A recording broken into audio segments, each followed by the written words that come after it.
So, good morning everybody, I am Mr. Krishna. I'm going to explain to you about the next topic. We are going to talk about 4.2. It is the structure and function of joints. Our discussion will be limited into 3 discussion topics. The first one, we are going to talk about state what joint is. And the second one, our discussion is about listing the type of joints. And the third one will be about differentiate between type of joints. Bones are rigid and cannot bend by themselves without being damaged. So that's why it is a flexible connective tissue holding bones together in joints which enable the movement. Now we know this system as the joints.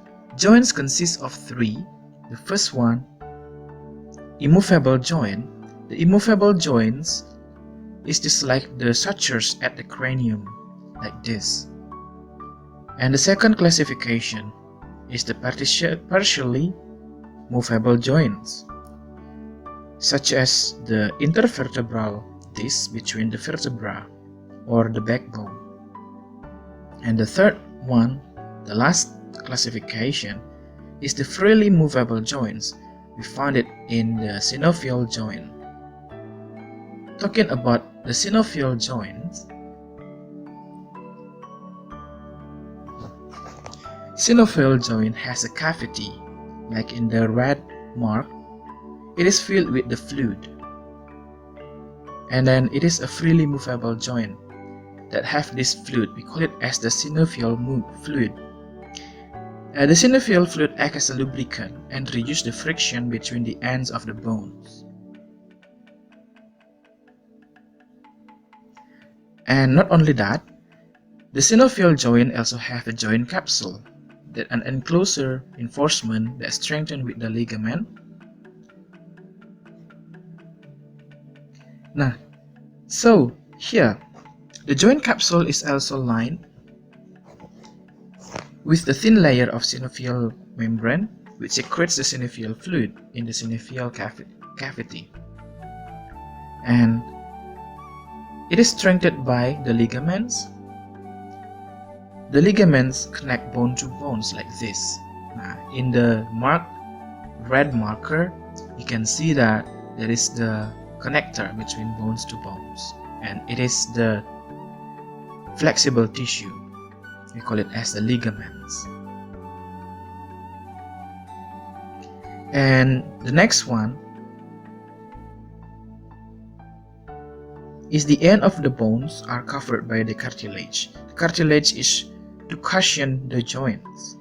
It also absorb the shocks and also can reduce the friction between the ends of the bones, and also can protect the bones from wearing away. So that's a function of cartilage.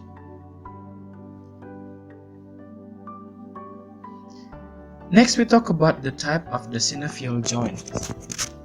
The type of synovial joint, the first type is the pivot.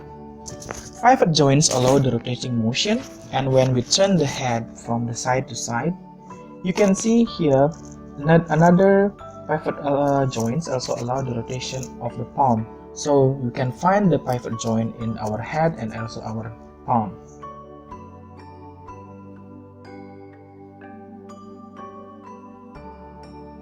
The next is second one, the ball and socket joints. Ball and socket joints allow the rotational movement of the bones in all directions. It allows the swinging of arms and legs in circular motion. So we can find in the end of the upper arm and also the upper leg or the thigh.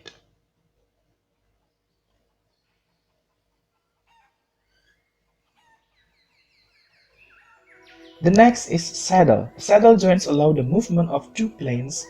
The movement can be back and forth as well as up and down, but not rotation. So we can find the saddle joints in the thumb. Thumb is the example of the saddle joint. Next is the ellipsoid joint. It's similar to ball and socket joint. However, significant rotation is not possible.